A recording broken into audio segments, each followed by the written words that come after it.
1984, Brooklyn. An amazing documentary is made about the Latino neighborhood of Williamsburg, AKA Los Sures. 2007, Union Docs is handed a rare copy on VHS. it blows us away. We see an opportunity to change the way the history of New York City has been written with Living Los Sures. A restoration. An interactive doc, A community platform And 30 short films. by 50 artists. and over 100 community participants. It's a people's history. Wait, explain how it all got going. We started showing the film around the neighborhood. We're talking about Los Sures, about a documentary that was done in 1984. Seeing the film brought out so many insights and memories. My mother still lives in that building. Details from the background, captured by chance in the film, open the door for amazing stories to be told. Didn't I tell you they were all break dancers? It's documented, Elvis. The shot-by-shot website was born. To use each shot as the beginning of a To conversation. make this important and rich history accessible. To share the personality, humor, and wisdom of Los Sures. It's a huge research project and a lot of work, but these are stories you can't find any other way. Thank God, I got to live 2 lives in one.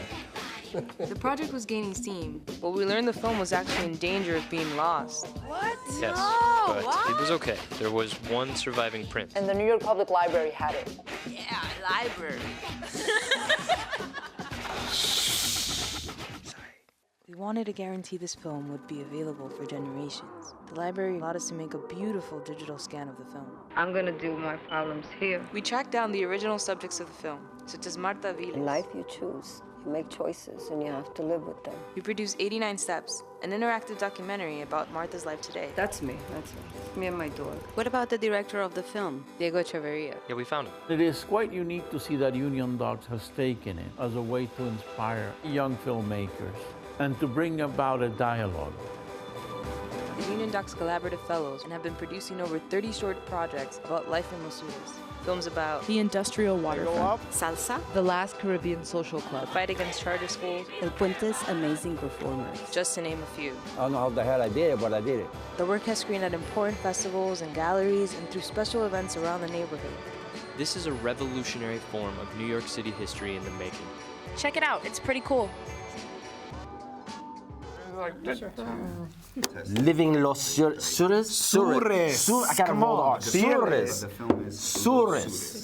You're not here yet. Wait a second. The filmmakers are telling us what to do. So we just got a little taste of how Los Sures evolved into Living Los Sures. And one of the people involved with that whole process joins us now to tell us more. We want to welcome the producer and cinematographer, Melvin Estrella. Thank you for joining us. Hi. The cinematographer. But Melvin is not here alone. No. He's with his wife, Pegi Vail, an anthropologist and the associate director at NYU's Center for Media, Culture, and History. Welcome to BK Live. She is also a filmmaker, and with her husband handling the camera, she produced and directed a beautiful and compelling documentary called Gringo Trails. And we're going to hear about that too, and we'll give this gentleman an opportunity to clear up the narrative. Conflated and all. They have so many jobs. This is the thing. All the jobs. Like all interesting people in Brooklyn, lots of jobs, lots of projects, but thank you for sparing a few minutes to be here with us today. This is great. Kick it off, Mr. Watkins. Yes, please. So, Melvin, can you please tell us a little bit about your role in the film Los Sures? Yeah. I grew up in Los Sures, the neighborhood in Williamsburg, in the 70s when it was gang-ridden, drug-ridden, fires, the whole bit. And it was a time when I used to tell people stories about the neighborhood and people would say, I don't believe it. Yeah. That can't be real.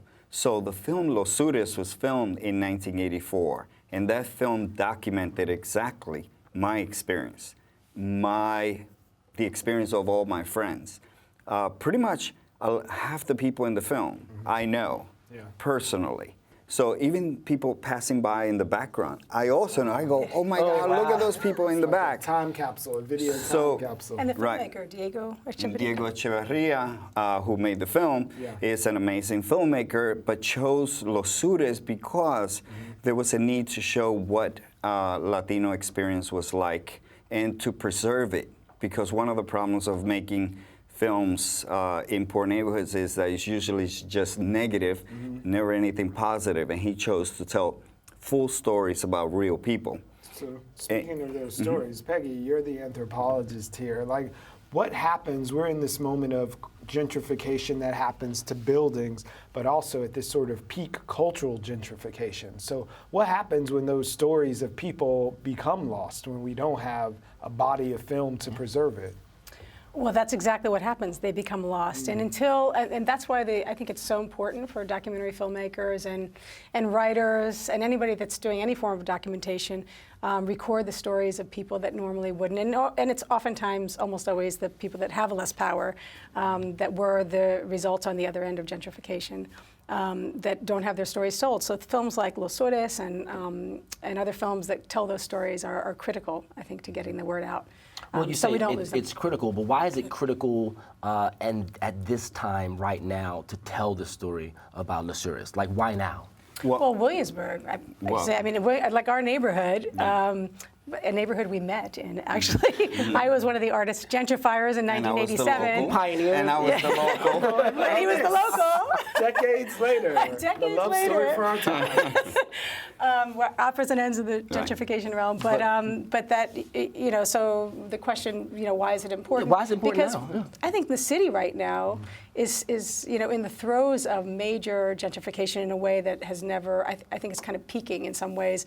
And this neighborhood in particular, it's become one of it's known as like the hippest neighborhood in the world right now. People know it all over. Oh, yes. Oh, yeah. If you can get a space in it. Yeah. But the other thing is that this film in particular did 9 weeks at Metrograph, full, sold out pretty much. And what it taught me was that people are craving what was it like before. So we need films that show what a neighborhood was like before it got gentrified. And this film is specific. Diego Echeverria did an amazing job of that, but also Union Docs did an amazing job of restoring the film with the New York Public Library to make sure that everybody got to see it, and that's why it did so well. Actually, it was a record breaking. Was it really just one copy left? Yes, a VHS copy that a friend of ours, Pam Yates and Paco Deones, gave to Christopher Allen at Union Docs, and they. Thank you, Pam. Thank you. And they're documentary filmmakers, so they knew the value of this work. So I was hired by Union Docs to revive the film, and also to make sure that we created new communities for the film. And it did incredibly well. So what about this? I want to go to an old community because they have the 84 and today, and a lot of those people are still looking good. And I know. thriving. So what was that experience like for them to see themselves and to see the arc of the neighborhood and how things have changed? Like, what was that? It was pride. I think that a lot of the people, when I went to introduce Diego Echeverria for the Q&A, and people I could see my neighbors from 20 years ago, 30 years ago, and people felt proud that somebody preserved their image, their family's image, their joy. Yes, dancing. You felt that I way. did. I felt like, wow, that's my story that they're telling, which is amazing. So. It was beautiful, but also watching the gentrifiers sitting next to a local. Well, that was the thing. Who's the film for? What's the audience? Two groups. Okay. The locals who have been there and who are still there, and also for the gentrifier who I felt after talking to them felt a little guilty that they were part of that process that displaced a lot of these people, and a lot of the stories that are in the neighborhood have been wiped out pretty much. And I think it's important too because even I came in 1987, as did many other artists during that time. First wave. And I think some of that first wave, it was not so much, they were more in touch with what was happening in the neighborhood. So there was more conversation. So I think compounding sort of over time. I think they kind of opened the key opening the doors to a wave of gentrifiers. But I think also for them to see the film was important to understand, wow, what was happening here at this time that I wasn't aware of. Yeah. Okay. Now, I understand you both were involved in the film Gringo Trail. Trail. So we're going to go to the trailer for that. Oh, thank you.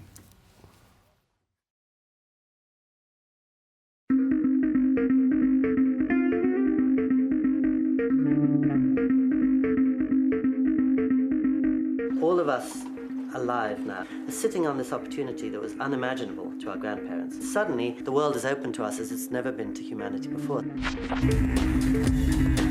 The four of us leave civilization and penetrate the real uncharted Amazon. It's been a magical day. I'm like Indiana Jones. Look at the alligator. This is one of those things that I'm going to bring people back to and show them. It was something out of a dream. We always dreamed of sleeping in the middle of the desert under the stars. Today's travelers are just crisscrossing the world at greater volume and intensity than ever before. The map of our planet now looks like a Jackson Pollock canvas. From backpacking to backpackaging. This incredible beach, unspoiled, that nobody knew about. But I asked, whatever you do, don't tell people. We all come to party. Full moon party. It's the beach that I had been at with thousands and thousands of people. It was staggering.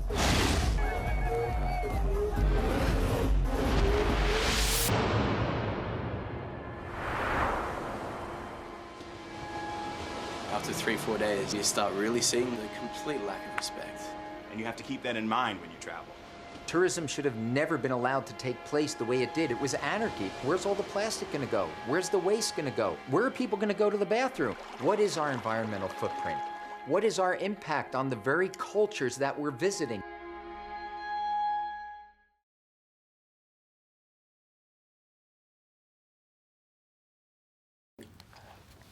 Gringo Trails, yeah, okay. And that was a little bit of a flim-flam. I was drawn in and like, ooh, where's my next vacation? And then you see a real ugly side. But the irony's not lost on us. There are people who treat Williamsburg like a tourist destination now, and to less detrimental impact, I'm sure, than what you've seen. Oh yeah, and this actually came from, the idea to do the film came from having done my dissertation on the topic of where I, in the preface, kind of compare Williamsburg to places like Koh Phangan, that island that was featured in Thailand in the trailer that you see.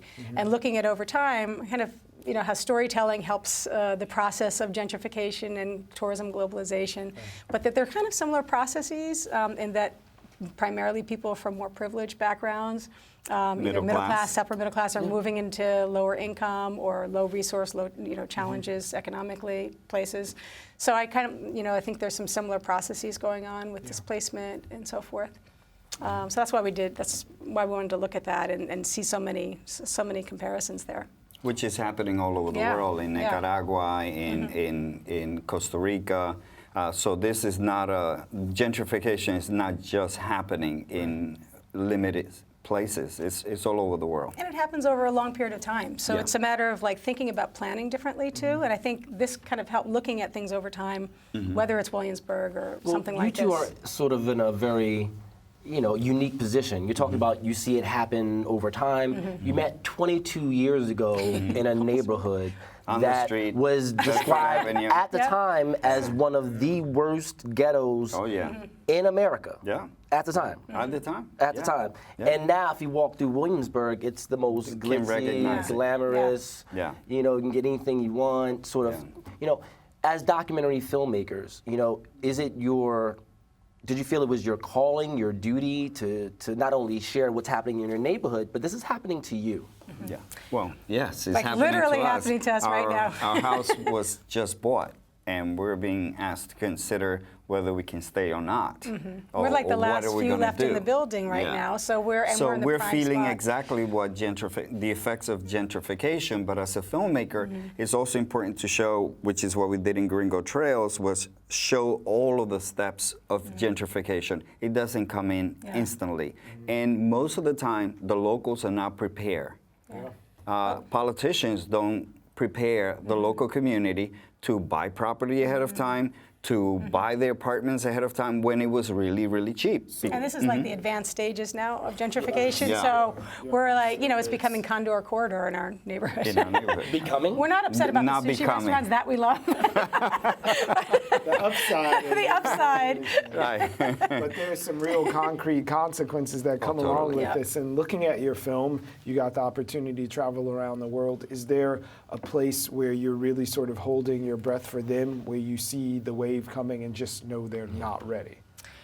I think it's many different places, and there are so many different places that are happening that way. And in fact, there are a number of films now coming out that are dealing specifically, for instance, even in the urban context, like in Venice and in Berlin and in Barcelona, where they're just have throngs of tourists. So they're really trying to grapple with, and gentrification. So they're doing both now. So how much of the threat is from the day trippers, backpack people coming through versus people who become like expats and say, okay, my standard of living could be higher. I have my American privilege and dollar behind me. So this is it now. I'm squatting in Berlin or I'm moving to Thailand. So is there a particular pressure that comes from tourists versus people who I think it's people buying land, like buying the whole Yucatan or buying the whole like Central American coast, right? Those are the issues where if locals are getting depressed. But also is the education of the locals not being there. If I have been educated to consider that ahead of time, you could have made me aware that we could, 10 of the tenants in the building could have bought that rundown building for $10,000 a piece, then would have been okay. But no, it happens that at the last minute is when we get to see. Yeah. Or pair together, gentrifiers and locals, and try to get more. Dun, dun, dun, dun. We're wishing you both good luck, all right? Thank you. Thank you.